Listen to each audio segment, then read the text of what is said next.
Well, hi traders, we continue to focus on that incredible movement, that extreme volatility that took place over the weekend, and specifically on Sunday in cryptos and digital assets more broadly. In that 15-minute window period, we saw Bitcoin trading from 58,500 down to 51,300, Ethereum dropping 22.93 down to 1,962, again in a short period of time. Some of the smaller coins with smaller market caps, less liquidity, having a bigger percentage moves.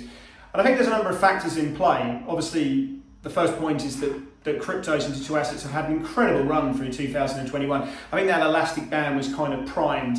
And as we look through the looking glass, there've been a number of headlines that suggested that we were going to see higher regulation, or at least got the market nervous that we were going to see potentially higher regulation playing through. And if there's anything that's going to derail this project, this bull market we've been seeing in crypto, this rampant speculation that's been taking place, it's going to be higher regulation. I think there's still a hangover from the recent legacy issue that the Turkish regulators was disusing crypto within its payment solutions. There have been concerns that the Coinbase direct listing could mark a short-term top, and we're seeing a buy the rumour, sell the fact playing through.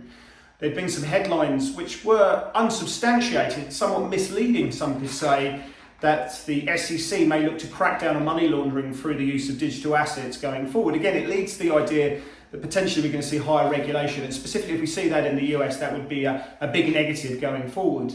In one of the big Chinese provinces as well, we'd seen a blackout period going through, and of course that would lower hash rates as well. And there have been some reports that a Chinese whale had dumped 9,000 coins onto the market through the exchanges. And again, all of those issues led to this massive liquidation, both of leveraged positions, but also cash positions as well. Now we need to remember this took place on Sunday. This is a period where we see less liquidity playing through. A lot of the institutional funds do not take part, or certainly less prevalent over the weekend. Of course, you've got the Grayscale Bitcoin Trust, which is closed because the New York Stock Exchange is closed. Bitcoin futures are not open either as well. So we've got less liquidity, less institutional involvement. The high frequency funds are less prevalent than other asset classes because of the high transaction fees that you see. But again, it comes down to the idea that we saw this massive movement playing through on Sunday. If you're trading crypto, Bitcoin or any of the other assets, and you don't have access to trade them over the weekend, you're missing a trick. You're missing the opportunity to enter positions and capture that market opportunity. But more importantly, the idea that if you've got an open position on that Monday morning, if you can't trade over the weekend, you're subject to massive gapping or the potential for massive gapping.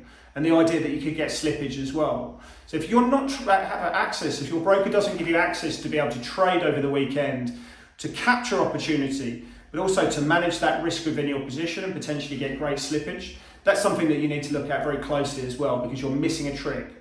With Pepperstone, we offer market pricing over the weekend. And if you want more information about that, do reach out to the team from Pepperstone or have a look at our website.